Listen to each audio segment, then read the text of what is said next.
ગુજરાતમાં સ્થાનિક સ્વરાજની સંસ્થાઓમાં ઓબીસી પ્રતિનિધિઓ માટેની બેઠકમાં 27% અનામત જાહેર થયા બાદ પ્રથમ વખત પાલિકા પંચાયતોની ચૂંટણી યોજાવા જઈ રહી છે।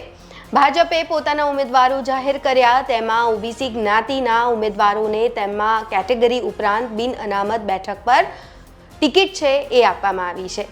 ત્યારે આમ કુલ 27%ને સ્થાને તમામ મળીને ભાજપે 35%થી વધુ ઓબીસી ઉમેદવારોને તક આપી છે। જે વિસ્તારોમાં ઓબીસી જ્ઞાતિનું પ્રમાણ વધુ છે ત્યાં ઓબીસી પ્રતિનિધિત્વનું પ્રમાણ 80% જેટલું ઊંચું રહ્યું છે। 27% ઉપરાંત ઓબીસી ઉમેદવાર જનરલ ઉમેદવાર તરીકે ઉતરી ભાજપને પોતાનું ઓબીસી કાર્ડ છે એ ખેલ્યું છે। આ તરફ ભાજપે 80થી વધુ મુસ્લિમોને પણ ચૂંટણીના જંગમાં ઉતાર્યા છે, જેમાં અત્યાર સુધીની ચૂંટણીઓમાં પ્રથમવાર આવું થયું છે। આ વખતે ભાજપે 60 વર્ષથી નીચેના કાર્યકરોને ટિકિટ આપવાનું નક્કી કર્યું હોવાથી મહત્તમ નવા ચહેરાઓને તક મળી છે। ઘોષિત થયેલા ઉમેદવારોની સરેરાશ ઉંમર 40 વર્ષની છે।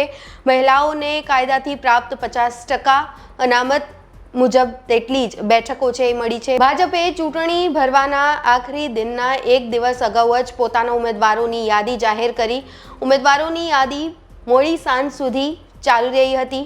જૂનાગઢ મહાનગરપાલિકા 66 નગરપાલિકાઓ, કઠલાલ, કપડવંજ અને ગાંધીનગર તાલુકા પંચાયતોની સામાન્ય ચૂંટણી તથા બોટાદ અને વાંકાનેર નગરપાલિકાઓની મધ્યસ્તર ચૂંટણી અને જૂનાગઢ મહાનગરપાલિકા 66 નગરપાલિકાઓ, કઠલાલ, કપડવંજ અને ગાંધીનગર તાલુકા પંચાયતોની સામાન્ય ચૂંટણી તથા બોટાદ અને વાંકાનેર મહાનગરપાલિકાઓની ચૂંટણી અને આ સાથે જ ખાલી પડેલી સંસ્થાઓની બેઠકો પૈકી નગરપાલિકાઓની 3 બેઠક, નગરપાલિકાઓની 21 બેઠક અને આ સાથે જિલ્લા પંચાયતની 9 બેઠકો તથા તાલુકા પંચાયતોની 91 બેઠકોની પેટા ચૂંટણી છે 16મી ફેબ્રુઆરીના રોજ યોજાવા જઈ રહી છે। વાંકાનેર નગરપાલિકા માટે ઉમેદવારોની ચયન પ્રક્રિયા શરૂ થઈ ત્યારે રાજ્યસભાના સાંસદ કેસરી દેવસિંહ ઝાલા અને વાંકાનેર ધારાસભ્ય જીતુ સોમાણીએ પોતાના અલગ અલગ ઉમેદવારોની યાદી મૂકી હતી અને આ મુદ્દે બંને નેતાઓ વચ્ચે આક્રમક ચકમક પણ જોવા મળી હતી।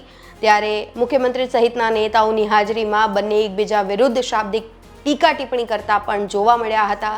નેતાઓએ ખંડની બહાર નીકળી જવા આદેશ પણ કરવામાં આવ્યો હતો। ભાજપે ક્રમબદ્ધ રીતે જિલ્લાવાર અલગ અલગ સંસ્થાઓના ઉમેદવારોની યાદીની ઘોષણા કરવાની શરૂઆત કરી। દાહોદ જિલ્લા દેવગઢ બારિયા નગરપાલિકાના એક ઉમેદવારનું નામ બદલાયું હતું।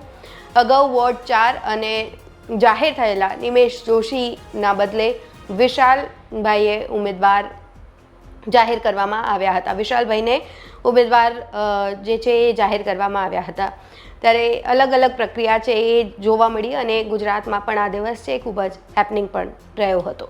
ત્યારે આ રિપોર્ટમાં બસ આટલું જ। ગુજરાતના તમામ મહત્વના સમાચાર જોવા માટે અને જાણવા માટે આપ જોડાયેલા રહો ગુજરાત તક સાથે। નમસ્કાર।